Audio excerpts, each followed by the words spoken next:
Hello, everyone. It's Damon with MBTV. Sorry, I'm going to fidget a little bit. Today's topic is one that took me all yesterday to really come up with, and I've thought about it pretty intensely. And I think that a lot of people need to understand this information as far as NLP goes. So, before I really dive into this, I'm going to give you a little bit of what this is about. And it really starts down into what a life metaphor is. And I've talked about this a little bit on other videos and kind of a perception or a filter that we set up in life, whatever that may be. So I'll start this off with talking a little bit about my story and the filter that I've set up for myself as far as what my life story is. And you've seen videos where it's everybody's you're the hero of your own story, the architect of your life, that kind of thing. This is not that. This is actually going to be about what this is actually going to be about figuring out what it is, the way that you see your life, and learning how to modify that position. Okay, so one of the things I've worked with a few clients on is talking about what our life metaphor is. And it's this kind of overarching governing way that we actually influence our life and how we view people, how we view events, how we view these things.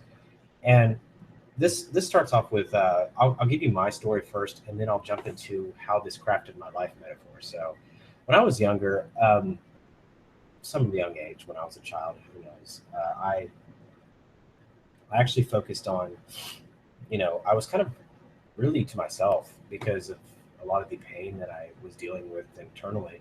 I was really scared of people. I was terrified of people, and I thought that I needed a weapon. Okay, I thought that I needed a weapon because my brother was really controlling, and I don't hold him accountable. Well, I do hold him accountable, but I don't hold any ill feelings toward him now. But the point is, at the time, he was really controlling, and he kind of influenced me to fear people because I thought people would try to. If you weren't strong enough, you'd be taken down. If you were a person who was weak, then you would become part of the weaklings. And I never really felt that I was that way, but I felt like I had to listen to my older brother. I had to do these things. And I remember a particular fight we had where he, he was beating the living hell out of me, and I gave up. I kind of just was like, this is. I kind of told myself, I said, this is the. I can fight back, or I can just allow him to do his job, his role, and I'll take the beating, and I'll get stronger from that beating, and I'll learn. And I remember the side of my head felt all caved in, and my whole shit was all bloody, and I think I passed out. I don't remember exactly what happened, but I think I passed out, and I, but the mentality was the same, which was I never really felt like I was part of the weak ones because I could take the beating, but I lived in this area where I think that people were using. I needed a tool. I needed some kind of tool to become stronger than everyone else, and I knew I was. I just didn't know what that tool was. What was it? What was my weapon that I was trying to attain?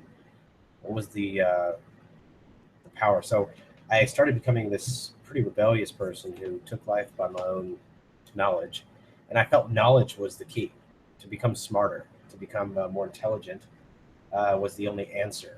I didn't think that physical violence was necessary because I had been a victim of physical violence, and I really didn't feel like it had an effect on control because I was never. I felt the pressure from my older brother trying to control me, but my natural rebellious edge is I would provoke him. I would constantly, if you would put pressure on me, I would find a way to piss him off further. It wasn't like I was just totally like scared and I didn't do anything. I just found a way to constantly piss him off, and so it really is not all his fault. I aggravated him quite a bit. So I I pushed myself forward and I said, okay, what's the weapon I need?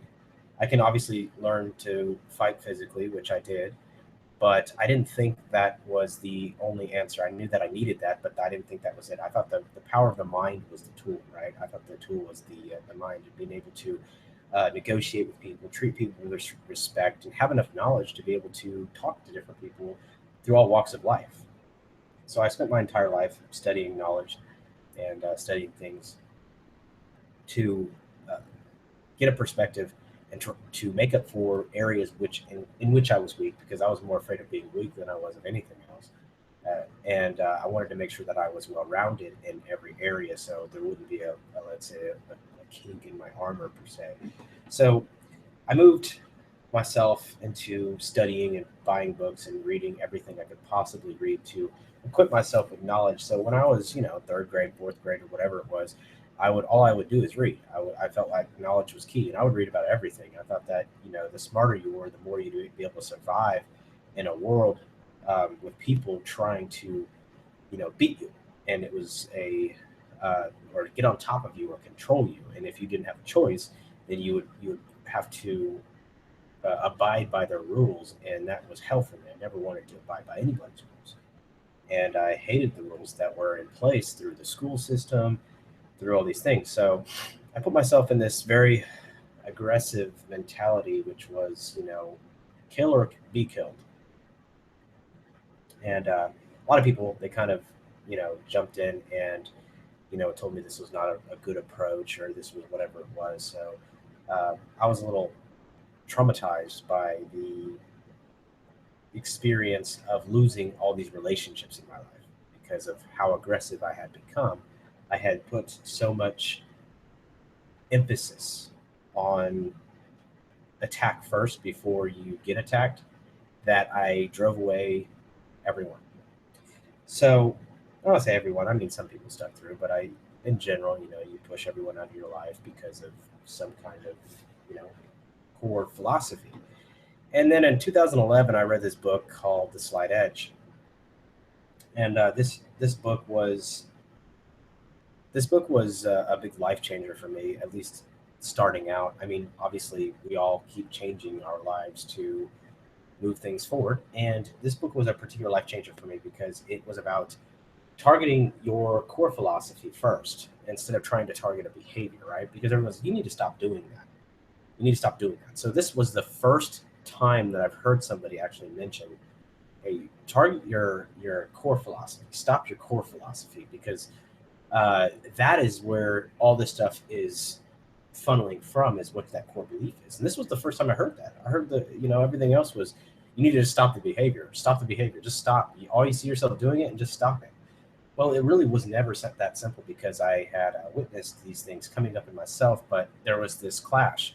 And I still experience it in different areas of my life today, but I may see myself exhibiting a certain behavior, but in the back of my mind, I'm like, this isn't right. This isn't right. But why am I stuck here? Why do I experience this behavior as it is? Right? Why am I experiencing this behavior, and why am I not changing it? What is it? What is this attachment to it? It's almost like an addiction, right? You know you're doing it, and you know it's not the right thing to do, but you still are doing it. And so trying to change the behavior is just it's a never ending battle, because there's so many variations of the same behavior anyway, right? So uh, to put a sarcastic example, it's like, stop, you know, hurting this person, or stop, punching this person. So instead of stop punching this person, you start slapping this person, or you start, you start elbowing this person, or whatever other strategy you want to do to inflict pain on this particular person. And that's not, to me, that's not the way that you really want to approach the aspect of uh, changing something, a behavior in your life, right? A lot of people come to me with a coach and they say, I have this behavior, I don't know what I need to do. So we break down what it is that is governing that behavior. And you don't necessarily need to change the entire core philosophy. A lot of people like, philosophy affects your attitude, which affects your actions, right? So the philosophy affects attitude. And this is a way to bypass uh, a lot of the original programming, and trying to target that behavior, every individual behavior that you need to change it. It can become a life obsession.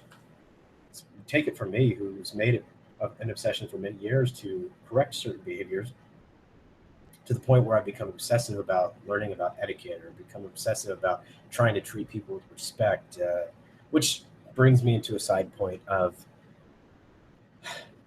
I've never once on the internet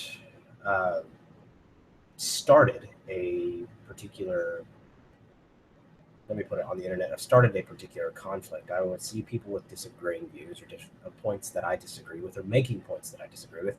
And I would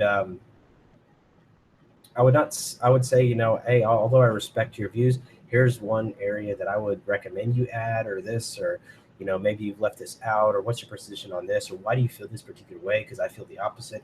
I never would be like, you're stupid, you're an idiot, or you're a jackass, right? I never would do that on the internet. I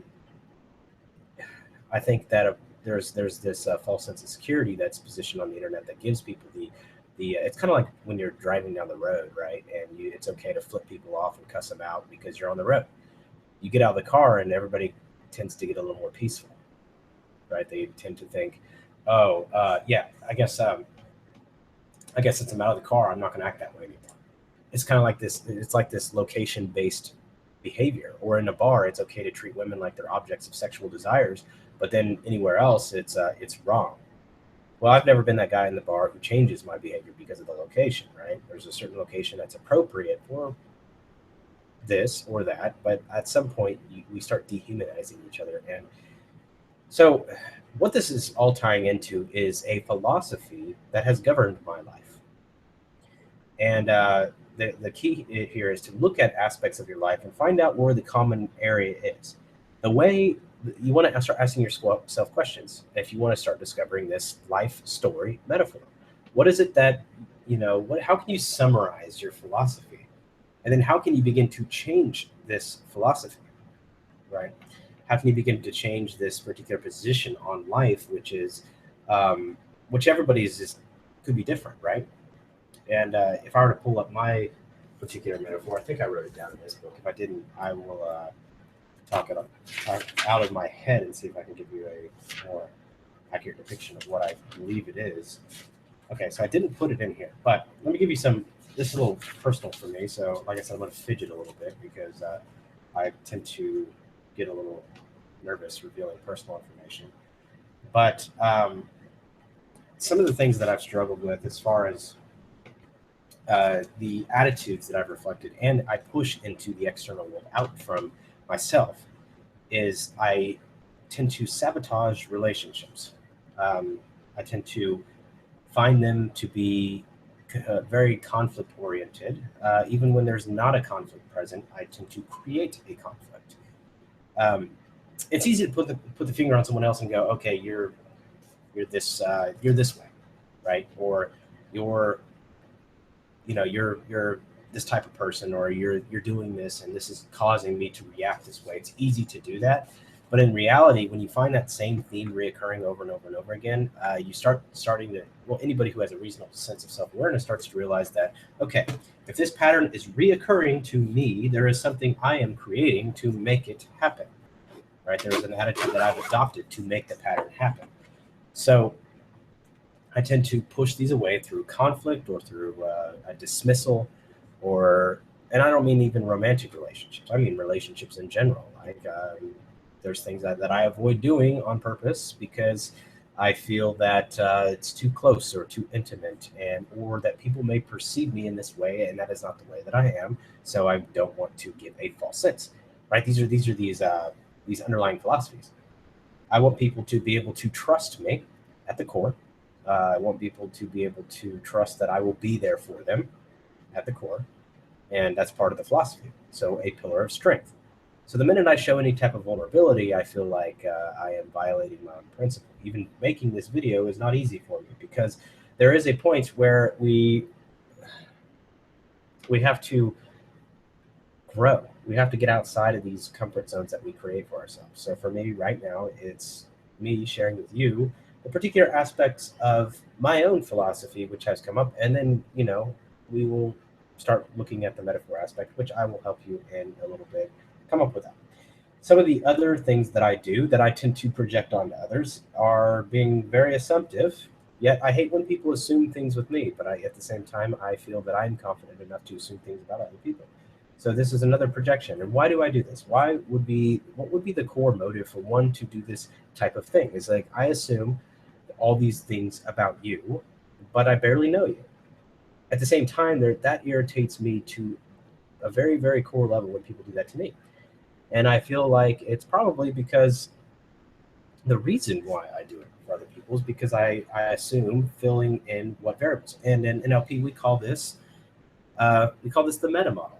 It's called mind reading. It's the particular aspect. It's that I know and understand your intentions of why you're doing something before you do it. And therefore, I know that you are, and I'm injecting my own philosophy into my assumption of you, or my mind reading particular session with you, right? I can read your mind, apparently. So my philosophy, which my life metaphor based on my history, is probably a little bit combative. So I might take a position that you are trying to attack me. Therefore, my assumptions may lead me to believe that your next action would be some kind of offense, some kind of attack, right? And this also projects a area and a sense of arrogance, which obviously I don't really think that I'm better than somebody. It's just I really have a issue with trying to make sure that I am well protected. Because if we look at if we transition this into Enneagram or Enneagram 8, right? We look at some of the things that we do, and we do it in a position of making sure that the innocent inner child approaches life with a sense of innocence, right? And instead of approaching life in the area of protection or defensiveness. So it's a sense of innocence. It's a sense of looking through a new lens and seeing that your life story is a you need to approach it with less aggression. That's what it's really about, is looking at it in a way to understand the innocence associated. So getting to the point of really recognizing what that virtue is in the Enneagram and embracing it. So approaching it with the idea and notion that I am going to treat the inner version of myself with a sense of innocence. Another aspect that I am very, very guilty of is enforcing justice. And this is a big problem for me. When I see something that is really an issue, or I guess it's a sense of vengeance when I was younger. But when I see a wrong committed, it's like I want to make sure that wrong is rectified. And whether it's through legal means when I was younger, whether it was through physical or mental means or emotional torture, I wanted to make sure that a person was well aware of their crime against me or anyone else for that matter, and felt the pain of it. And I felt that would be justice. And so the justice situation that I've dealt with was a big problem, and it's a little more passive for me today because I try to take a breath before I really engage in acts of initiating a sense of vengeance or justice. So I think another aspect is, there's parts of me when I'm in a situation with a conflict or with a person that I know or love or care about or whatever word we want to use for that situation, is a revealing of this inner child that comes out, right? I think there's three very different personalities within myself. And no, I don't have multiple personalities, but what I mean is different aspects of myself that I'm learning to come to terms with. It's like we're all on a negotiating table. And these three aspects are all part of my false personality, but they are things that I need to reconcile with. It is the face that I present to the world. And I'm sure people who have stuck with me throughout this entire YouTube journey thus far have seen a few of these aspects. You have seen the adult, reasonable, rational side of me, which I call the adult. It's the most conscious part of me, being aware of the situation, taking things lightly, and then being able to analyze them rationally. Then you have the aggressive, what I should do, commanding teenager side of me. Now, it's not commanding of other people. It's very self-critical toward me, right? It's very abusive toward even the other aspects. The adult side, it's a little rebellious to the adult side, and it's a little rebellious and mean and abusive to the inner child side. And so I'll explain the inner child, then I'll bounce back to the teenager. And we're following the point here, so I'm not really off topic. It may seem like it, but you'll see how this all ties in. So the inner child side is the most innocent part of me, which I have rejected through my entire 27 years of existence, and over this last year, my 28th year, moving on to my 29th year, I have learned to start recognizing that the inner child does exist. It's a very soft, innocent part of me, and it's a part that a lot of people can easily access and attack personally, and it's a part that I am the most mean to. Regardless of what anybody else says or does, people can hurt that side of me, but I actually hurt it more by rejecting its existence, by acknowledging that this part of me doesn't exist, by recognizing that this part of me doesn't exist. I have pushed this side so far and so deep into my unconscious mind that I wasn't even aware it existed. It was like, this is the way that I am. I'm going to survive. I am going to push through. I don't need people. I don't need relationships. I don't need anybody. I will do this on my own. And that's a complete rejection of this unconscious part of me, this child side of me, right? So the teenager is the side that's attacking that, whereas the rational side is thinking more of what the hell is going on here, right? Why am I feeling this way? Why am I feeling so nervous? Why am I feeling so anxious? Because you've got this clash between these two people, and the conscious mind is kind of trying to regulate, but telling the child to shut up and telling the teenager to shut up, and that's really not how you handle these aspects, right? So when I watch this happen, it's almost like I step outside of myself and I can see my behavior acting as if this inner child is kind of throwing a fit, right? It kind of wreaks havoc on your body. It creates this, oh, I'm being abused mentality. And so you can snap into this, and I say you, as in anybody who has any resonance with what I'm saying, you can snap into this mode of, I don't know what the hell I'm doing or why I'm acting this way. And in MBTI, where they call this the grip, I don't want to call it that because it seemed to parse your inner child into a singular function. I don't think that's fair. I don't think that's fair to the inner part of you, which is the most soft and sensitive core part of me. I don't know what it is for you, but it is the hidden romantic. It's the hidden soft one. It's the one that I think is actually the key to all beauty in my life.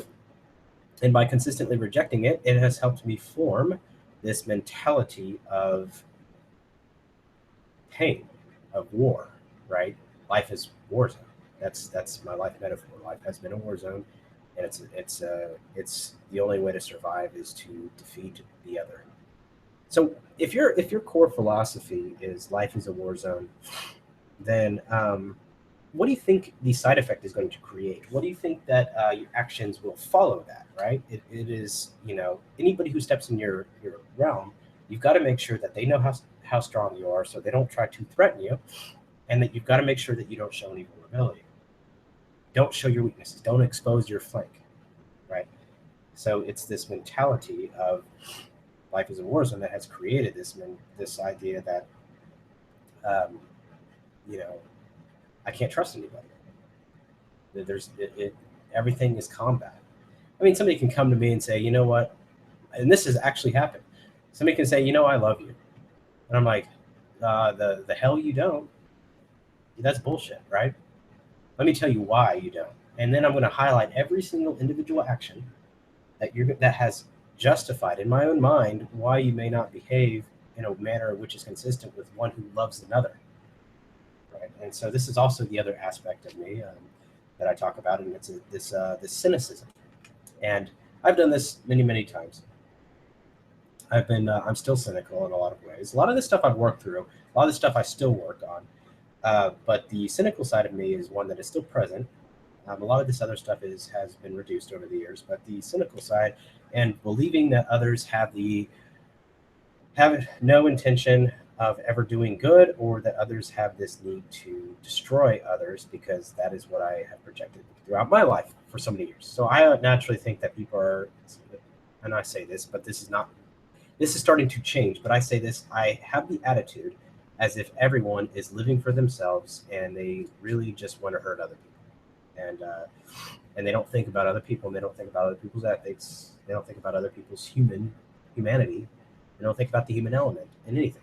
And it bothers me. But at the same time, it's only a projection, because this is what I've only done for so many years, right? So it's easy to blame the other person, and this is where we catch ourselves. When we find ourselves fighting a war for so long, we start to lose the reason and cause of this war, right? What the hell are we fighting this for anymore? Why am I fighting with these three aspects of myself? Why am I fighting everyone that enters my life? Why am I battling these people with consistency, right? And these people who only really want to do good, and not giving them any benefit of the doubt, but actually giving them the boot and saying that you have this urge or desire to inflict harm on other people, and I will not stand for it, and I will make sure that you know your place, right? So it is a projection, and for the last 2 years, I've made a YouTube channel, coming up on 2 years rather, and I've been on YouTube. I've had a lot of people say that a lot of the things I've said are simply projections, and at the time, I thought they were just another combatant, okay, and they're full of crap, right? Because that's what the philosophy is. But when you look back, you can actually see they have a point. But it kind of fell on deaf ears because you're feeding into someone's life metaphor by being combative, right? Some people need it. Some people need a good ass kicking. I'm not gonna lie. Some people actually need that. But to fight someone who thinks life is already a fight is probably not a good idea. You're really, really not going to probably accomplish much. I am the type of person who probably needed someone to demonstrate and show love in a manner in which was not consistent with the way that I believe it was, but in a manner of having enough patience to help me recognize that. And as I've gotten a little older, a few of these people have leaked their way into my life. And they have started helping me, and indirectly, of course, because I would never accept help because I feel like it's another malicious thing to do, right? Is to someone to offer help would be a bad thing because they're going to attach strings to that, and they're going to try to use that to control me. And that was not what I wanted to accomplish with that. So these people have just been there to hear me, not to combat me, and not to be an enemy. And with time, at first they already know how I am. And I think they had the patience and caring and love in their heart long enough to accept that I'm going to react a certain way. And although it may hurt them, they understand that they are going to get hurt in this battle. It's kind of like, I wish I could quote a movie right now, but I really can't. But it's kind of like, those periods where someone is so upset, they seemingly are they're directing their anger and rage toward you, and all you do is really you can just you hug them, and they start hitting you because you're simply hugging them, and they're just beating the shit out of you, and you just still hold on. You don't fight them back. Soon enough, they let that guard down and they break open and they cry. And that's what a person like me probably needed in my youth, instead of somebody who wanted to combat me or be a person who wanted to fight back, which fed into the philosophy that everybody wants to fight, right? And so for the years, I've had created this need for conflict, which was I need conflict because it's feeding the philosophy monster of this is a war zone. There's no conflict. There needs to be one because otherwise it's not real. This is all bullshit. It's too good to be true, so let's ruin it. Right? And this didn't happen consciously. This didn't go through my mind and go, this is a good moment, so let me ruin it. But it kind of creeped out of nowhere. It's like I'm going to find something to latch onto, and I am going to rip it apart, and I'm going to make it a big deal, even though it's not a big deal. And I catch myself wanting to do this occasionally today, and then I'm trying to be a little more passive in the sense of, okay, I can see this part of me wanting attention. This is the inner child being a little bit rebellious, and trying to get the love and care it needs. And the teenager, of course, is abusing it in the situation. So why don't I do the opposite? Why don't I give it the vulnerability it needs? Why don't I let people in and let's see what happens? Let's see if I can Yeah, some people will do their thing and still hurt you or not, but the ultimate thing is there's no point in life where you're never going to be hurt. It's just not going to happen. That's unrealistic. But it doesn't mean that everybody has the intention of actually going after you and actually hurting you, right?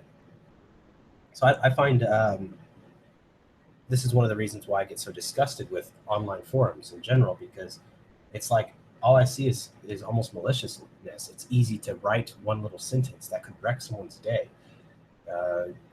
It's easy to dismiss other people's opinions like they're stupid or they're pieces of crap. And it really bothers me because, I'm starting to see a little bit of light through a brick wall that I've had up my entire life, which was, you will never get to know me. You will never get to understand me. And over the past few days, it's been especially revolutionary for me. Being sick for 4.5 weeks, what the hell can you expect other than to really introspect? You can't really do much, so you start really thinking about situations. You start thinking about the way you've handled things in the past, and all you can do is, really try to correct these things in your mind. It becomes a mind thing for me. My body was done, right? It was just I couldn't do anything. My body kept falling apart. So I said, okay, well, I can focus on my mind and see where I'm going with. And I've had periods where I had a really bad attitude, like, oh crap, I'm sick of being sick and bullshit, and then blah blah blah. And that bad attitude comes out, and then you have those moments where you can start laughing at the ridiculousness of what is created in your mind. It's like a constant association disassociation aspect, right? Jump in, jump out, jump in, jump out. You start seeing these phases where your mind is going back and forth. And then you actually start watching the volleyball game from the outside, and you can see both sides, but you're actually not identifying with any side. You just recognize that it's happening, and then it becomes funny. It's like two kids fighting over a video game controller, and at the end of the day, it's just a video game. Right? So you can see this conflict that I have internally has also been projected into external reality. So it's become something much more present. Right? It's become something that I've pushed out into reality, and I make exist because it's in my internal reality. Now, to make this more transparent for you all who may not have the same need for conflict, some of you have an avoidance of conflict. Some of you have other aspects that I have. Some of you have opposite aspects that I have. But to make this more of a reality for you, and to make this more applicable to your life, there's a thing you need to know is that pretty much all this stuff is formed in childhood, as far as I understand. And you will take the situation internally of what's happening externally, right? You'll take the conflict situation, if it is a conflict or a trauma situation or a deprivation situation, maybe some kind of rejection situation, and you internalize it. And it happens in your psyche, right? You have this, so let's say that you had this rejection issue, right? And it's going on in your mind where you feel like you're always rejected by people. And I'm sure we all experience that to an extent, but I think some of you magnify it and have lived by this principle of, life is empty. Maybe that's your life metaphor, right? It's empty. It's not fulfilling. Maybe that's the angle that you have taken as that, life is empty, right? Or life is like a glass half empty, or whatever your metaphor may be. We'll talk a little more about how to find out what your metaphor is in a minute. But what you do is you can see how you create this reality. So if you look around now, which is ironic because in your childhood you may have been rejected a lot, you may fear rejection, you may find yourself constantly being rejected, right? It's happening over and over and over again in your life.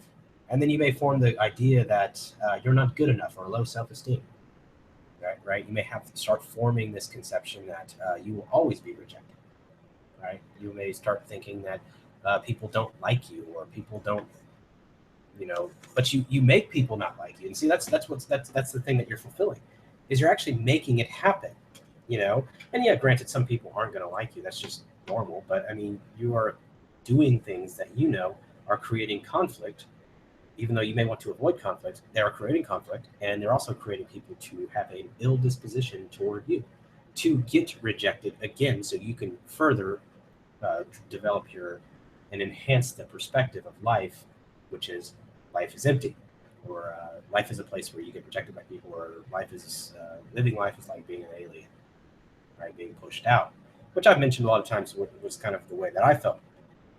But I recognized that wasn't a core part of my philosophy. It was just the way that I felt at a particular period in my life. I don't feel outcasted these days. Um, I don't think I felt like that in a long time.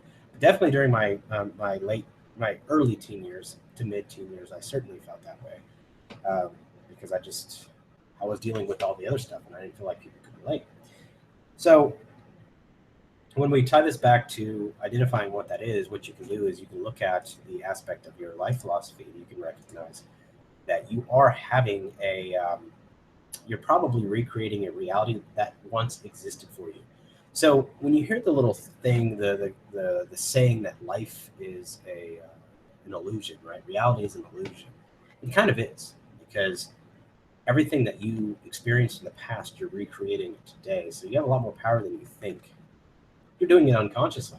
So this is where we learn to respect these unconscious and subconscious parts of us, because they have the power to bend and mold your reality without you even knowing it. They're the master magicians of our mind, right?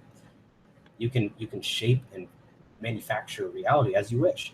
If you think that life is a war zone, you're going to find yourself in conflict all the time, like I do, right? It's core philosophy. If you find yourself in this mentality of, oh, people reject me, or I'm weird, or I'll never get really accepted by people, you'll find yourself rejected all the time. If you find yourself in a place where you feel like your needs are never fulfilled, you're going to find that your needs will never be fulfilled by other people. Whatever needs they may be, whether it's love, attention, care, kindness, somebody to tell you they love you, whatever it may be, you may find yourself constantly being deprived of these needs because you're creating it. You're creating a situation. It's kind of like, I need somebody. Okay, let's just use an example to say that if you're suffering some kind of deprivation attachment, let's say that you have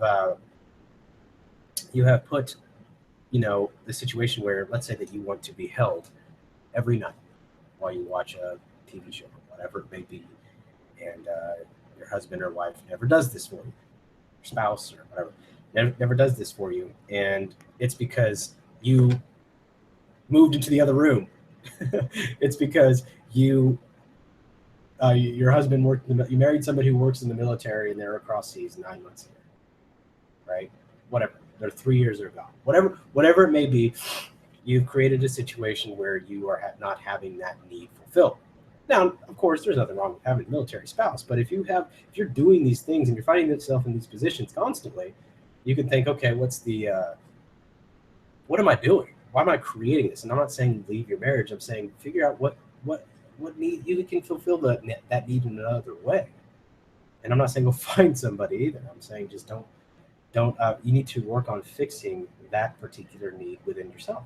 Start recognizing at what part of myself do I need to learn to respect, right? And that's what it's about. It's about finding these aspects of ourselves in which we respect it. And with NLP, it's a core philosophy of understanding every action, every behavior that we do has a core intention of being positive, regardless of what it is. So if I find myself yelling at a particular person that I care about, if we dissect it, you can find out that the core intention is probably because I want to feel understood. Probably because I want this person to see me as a strong, forceful person, because I want them to count on me for strength, right? Because life is a war zone and I want to protect them. And they need to know that. They need to know that if anything ever happens to them, that I will stand up and I will be there for them. And that would be the perspective that I would typically take with that. So another aspect that I see in myself is that I don't give people space. I think once the pressure is on, you keep putting pressure. So I have this tendency to want to resolve conflict immediately when people want space, right? They want space and they say, I need space or time. I tend to want to push conflict onto them until the problem is actually rectified. And the problem is only rectified when you argue with me. The problem is only rectified when I'm right. And it's not my obsession with being right. It's my obsession with making sure that I win.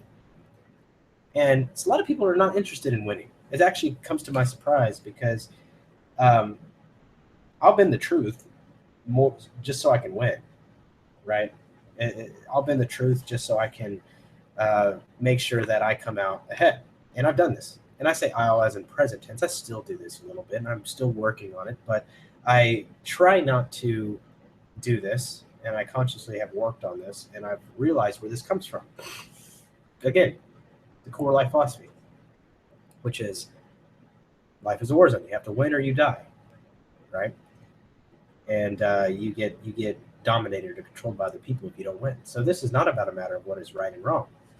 So my recent solution has been to pause, right? When someone says, I know you want to win, or you're right, or you have this problem, or whatever it may be. And I try to take a second and recognize that I have a need to win, but this is not a win-lose. This is not a war zone. This is a conflict between two friends that I probably have created, not in all circumstances, but I want to look at where I may have contributed to escalate a minor situation, like, I don't know, somebody not cooking dinner at 6 o'clock and somebody cooking dinner at 6:15, being late, whatever it may be, and taking something from one level and escalating it to another level. And how did I contribute to this? I always look at what I can contribute. Like I said, it's easy to blame someone else, but you really don't have any situation of growth if it's always someone else's fault. If you're always putting the finger on someone else, well, you don't really have any room to grow. And so I try to look at everything and more of a bipartisan view, which is you look at the left side, you look at the right side, you figure out, I mean, not even just in the sense of politics, but in the sense of all things, right? We try to understand the other person's view. And what I've talked about recently is a lag time. I don't know if I did this on a live show or not, but I've talked about a lag time, which is I'll do something, I'll have a certain behavior, and yeah, I'll feel like it's not correct or it's not right or it's childish or I have an emotional outburst or whatever. And then hours later, I start to feel like, oh crap, I shouldn't have done that. Well, with time and by practicing some of these NLP techniques, the lag time has decreased to a few minutes to generally about 30 seconds after the behavior is commenced, which means that the awareness that I'm creating with myself of how I am acting and responding in a certain way has made it to where I feel that it's becoming more, the mind muscle is getting stronger. And okay, you're not going to strip this moment away from me, right? You're not going to destroy the moment in front of me.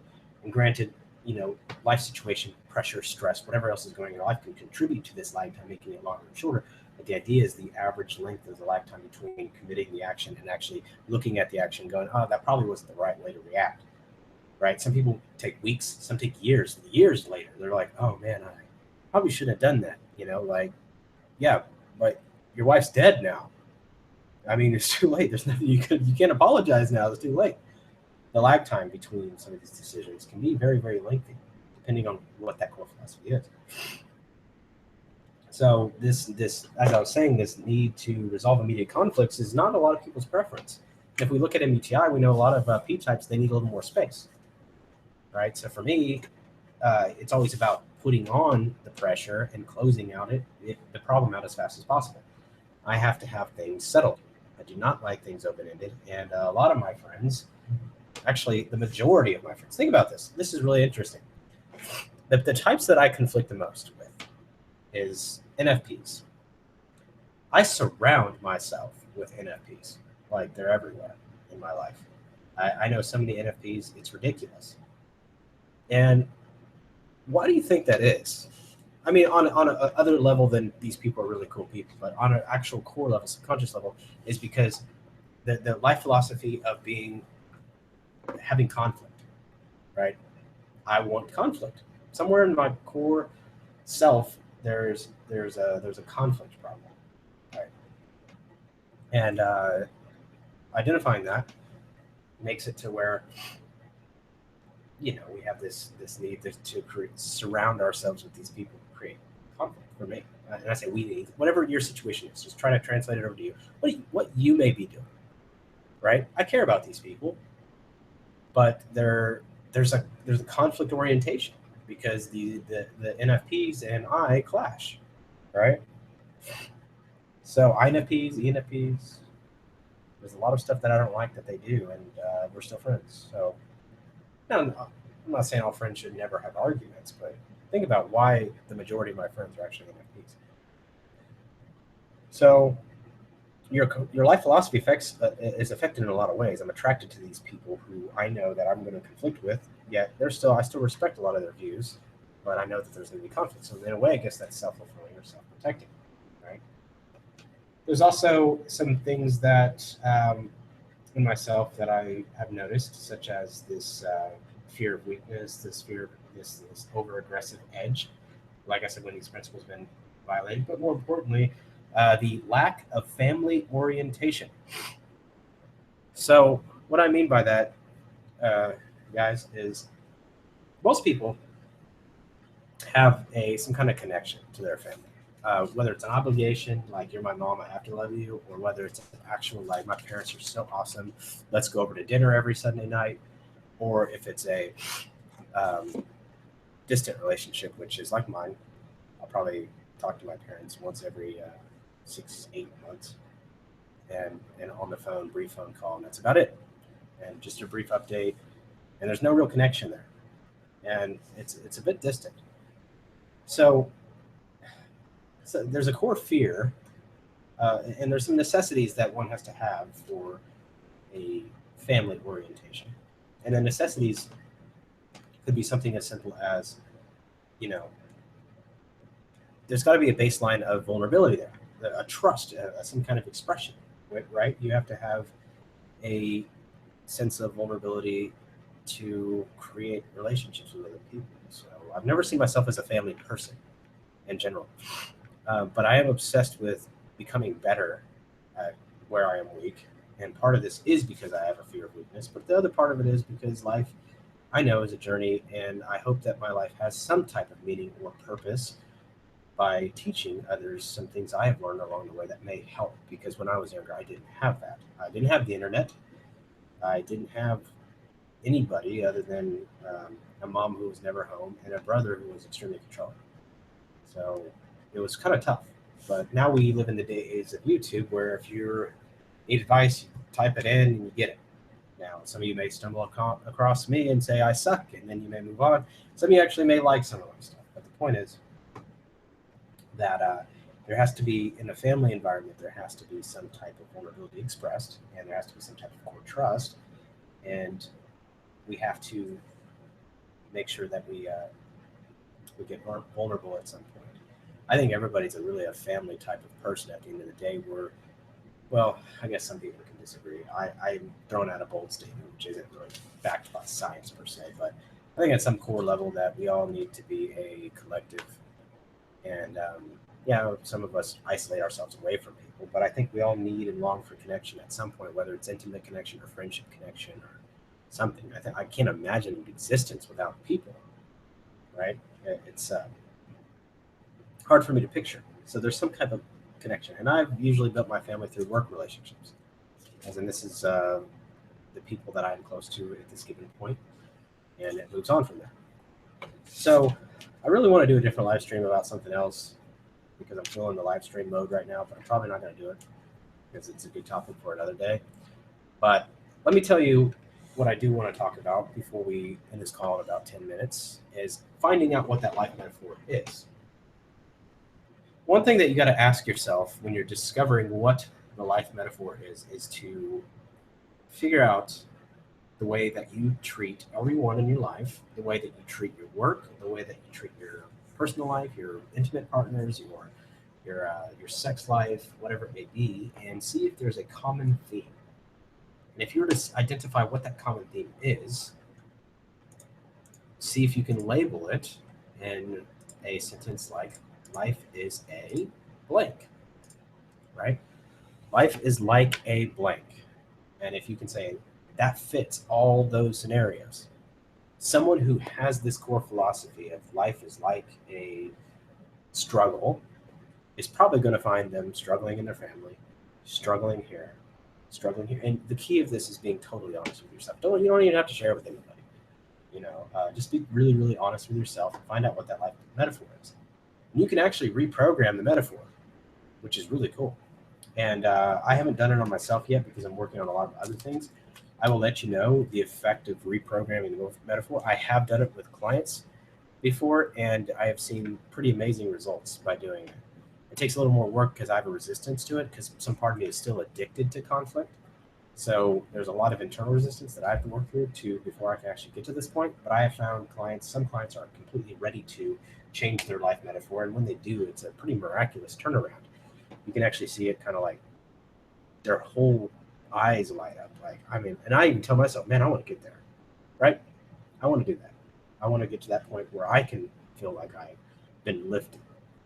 And so if you have trouble organizing this, just take a piece of paper and write family, friends, relationships, work, kind of like the wheel of life that Daniel posted the other day. Just isolate the components of your life, the categories of your life, and look at your attitude toward those things and see if you can find a common theme, and then put a few metaphors that might fit, like life is this, and then test them. And if you find one that's pretty strong and say, okay, this is true in almost all circumstances, that's probably the closest you can get to the metaphor at this time. There's other ways to find it, of course, but you can start doing this. For me, it was definitely more war zone-like, right? And I had the perfect metaphor, and I actually don't have it with me right now, and I intend to keep everything in a log as far as my own mind goes, because I'll push it away, get busy with work or something. So I recommend you write it down. Me having a pretty good memory, my mind doesn't like me trying to change aspects of myself, or to enhance aspects of myself, rather, and enhance the inner child. It's actually terrified of it. Because if I do that, oh man, I'm going to show my vulnerability, and I'm going to make everybody try to step on me or that, right? And that's not what I want to do. So it's important that we do that. So I hope that you guys have gotten some value from this video. And I kind of ranted on about a few things, and I could have really taken it in several different directions, but I tried to avoid doing that because I want to make sure I give you guys succinct value within 45 minutes to an hour on this live show. And I apologize for the delay. The Sunday schedule should still be the same. Sunday, Wednesday live streams. I was thinking about this pretty intensely, and I wanted to make sure that I was completely transparent with you, and I really wasn't holding anything back as far as my own journey goes, as far as my own life metaphor goes, and to prepare myself to be as open as I have done today, and to make sure that I continue to demonstrate vulnerability, because it's part of it. And maybe it's not as vulnerable as it should be, but I'm not going to judge myself on this. It's a process for me. So that being said, if there's any questions in the live chat, I will take a second and make sure I take a look at that, so I can answer those for you. And let's see, let me open that up. So I'm just going through here, so I'm sorry, I don't see any questions, so that's good. All right, guys, so I appreciate you guys hopping on the live stream, and sorry I don't have any other hosts today. I kind of wanted to make this a me and you conversation, not so much a conversation between 2 or 3 people. So as in you and I, you as in the audience, and I am here. I didn't look at the live chat because I wanted to stay focused on a particular topic. So that being said, if you have any questions about this particular situation, like I said, you can always reach out. You can always schedule a consult with me. More than happy to be able to help you explore it. 20 minutes on the house. After that, of course, we can look at options for working with me. But I think that the continuation of your life journey always needs a coach, always needs that person kind of looking at you objectively and saying, maybe it's this. I remember when I was working with a coach, he told me some things I really didn't like to hear, but I respected him enough. I paid him, and that really helped. It helped me because I knew he wasn't my friend. He was a coach, right? And I knew he was just going to give me what I needed to give me. He needed to give me to for his honest opinion, which a lot of friends tend to hold back. Some friends are honest and brutally direct, but I always wanted somebody who obviously is going to be as objective as possible about me. So that really helped. And helped me, and I'm going to continue using coaches probably for the rest of my life in different areas in which I struggle. And there's always going to be a struggle. It's never going to be like perfect. There's always an area in which you can improve. And for me, it's vulnerability. This is what it really boils down to. If I can, and it's not just me trying to be vulnerable, but it's actually targeting that core philosophy, right? So The Slight Edge by Jeff Olson was the book that really started this. Another book that's very similar is The Compound Effect by Darren, Forbes magazine editor. What's his name? Crap, I forgot his name. But I think it's, I don't know his name. He's Forbes editor, chief editor. Darren Hardy, I think is his name, if I'm not mistaken. But yeah, so Compound Effect, Slight Edge by Jeff Olson. Those two books are very similar in their aspect, but it's really about targeting that core philosophy. And that's done through a lot of NLP techniques, and that's done with being very honest with yourself, which was one of my mentors told me from the beginning. He said the most important thing is you can lie to everybody else and no one cares, but if you lie to yourself, then you're in a situation to where you're never going to be able to move past it, never going to be able to reconcile with whatever it is you're weak at. And whatever it is you're weak at may be the very thing that you want, right? Whether it's a relationship, whether it's a family, whether it's, to have some fun, whatever your core belief is, right? So anyway, that being said, I appreciate you guys watching this live show, and I hope that you guys got some value from it, and I will see you on Wednesday night. Take care.